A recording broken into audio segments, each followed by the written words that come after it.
holding us back. I had observed this over the years, and I'd given thought to it previously. The infantilizing of people, groups and society as a whole. Mainly discussed as a point of interest when wondering why so many people like to hold on to childhood memorabilia, or never quite leave a part of their attachment to something from their youth. I defended people initially, saying it did not make them childish that they still appreciated something from their childhood. But I wasn't quite seeing it from the bigger picture. It was not the appreciation that I should have been questioning. It was the distraction of it and why people felt the need to. I thought it was just a normal social evolution, after a previous time where you had to grow up quickly, expected to be married with children by your early 20s and in a job until retirement, working hard to get by. It doesn't sound like there was much time to indulge any ongoing childhood wants or interests. It was a case of grow up or drop out. But all that has changed. For the better, I thought. Now I'm not so sure.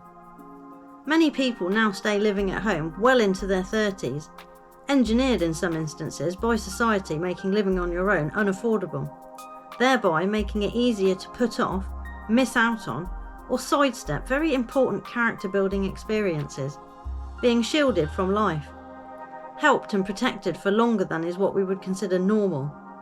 Now, that is a touchy subject. What is normal?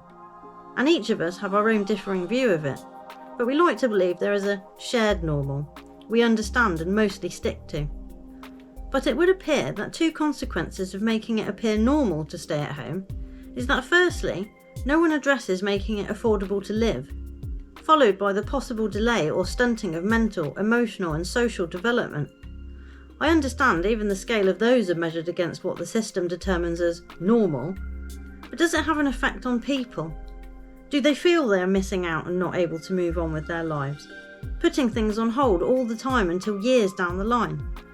I suspect the same could be said of anyone, to be fair. People with mortgages and responsibility may say they would happily swap it back for living at home in a second.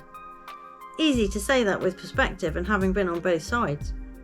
But the long-term effect of holding people back has to be noted, as we are currently seeing in society with restrictions and lockdown, and the unknown being wheeled out whenever they need to shake things up. They say you only get one life. My grandpa says it best in my opinion. Lives come, but one per customer. I took this literally, as well I believe I should have. It is upsetting to see so many lives derailed, sidetracked, destroyed, uprooted and tampered with in the last 2 years, and there appears to be no let-up in sight. So within that, I wonder about those people too. How is everyone coping with such loss, grief, fear and confusion, and everything being reconstructed around them?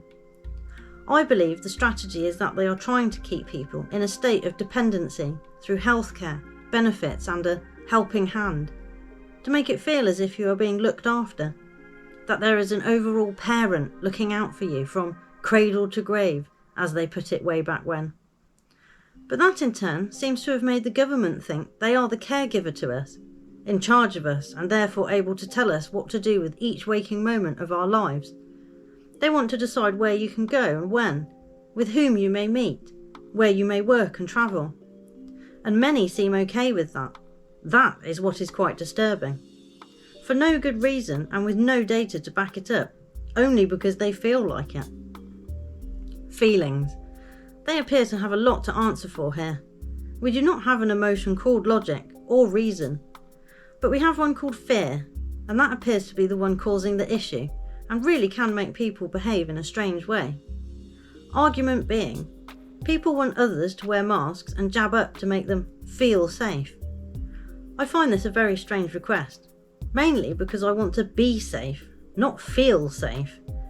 They really are quite different, and feelings are very personal, so it's necessary for me to understand why I don't feel safe, work out what the risk is, and determine what can be done, if anything, to minimise the risk.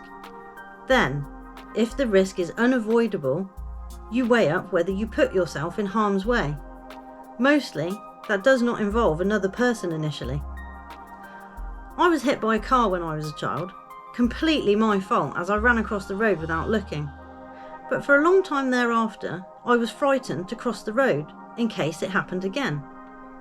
I reasoned I was correct to be afraid, as it was a real danger with a very painful and real consequence, and although I was taught to cross the road, thought I knew better in that moment, as you do. Despite the fact I knew other people had also been hit by cars and even got killed by them doing the same thing. I was 8, I think, so old enough really to know better. After though, I got anxiety every time I went to cross the road, for years, and looked 5 times each way, or however many times it took until I was sure a car wasn't going to just pounce on me. But I knew I wasn't safe because of me and how I felt towards something. As long as I didn't fall into the road or run to cross, then the risk would be minimal. I didn't expect all drivers to get off the road because I was scared, or to even know I was scared. So I'm a little bemused at how many people seem to think others, perfectly healthy others I might add, should give up their time, experiences, futures and lives because they feel scared and want people to indulge their fear. So far, there has been very weak, if not false, data to try and whip up fear in people, who are then encouraged to project that fear onto others. Yet so far, our reaction to everything has been extremely disproportionate to the risk and without merit in reality. And that way, people are too busy fighting amongst each other to collectively think about where the fear is coming from. Because it doesn't appear to be in the general day-to-day folk, it is mostly online, in the media, and has a relentless stream of doom and threats from up above.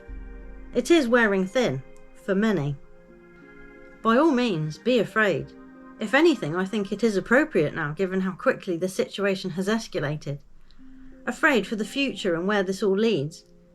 But we should be aware that by making demands of others, whether they appear reasonable or not, is a very slippery slope and one we are travelling down, especially when it comes to someone's health. It should be reasonable to say I simply will not put my own health at risk just to make someone feel better, because of what is going on inside their head, when I am of no threat to them in real life, just as I would not take any drug to make someone else feel better, or drink alcohol to make them feel better, or eat food I don't like to make them feel better. Sounds weird, doesn't it, when you apply reason to it? It should. So, I have to wonder about that. How is it so many adults are using what appear to be very childish tactics to get their own way? Practically by way of tantrum or ultimatum in some cases. Similar to how our government act at the moment. Childish one minute, then strict parent the next. Maybe it's a collective breakdown has occurred. Is it just a natural go-to, even when fully grown? Or is it a reaction to this situation, where you feel so powerless and mistreated, you just pass on the frustration and fear and force it onto others so you don't have to face it? I guess I have many questions around this still. Even though I generalise, I understand we aren't all the same, despite how much they would like us to be, and I will always wonder on why people do things and treat each other the way they do. The good, the bad, and the ugly.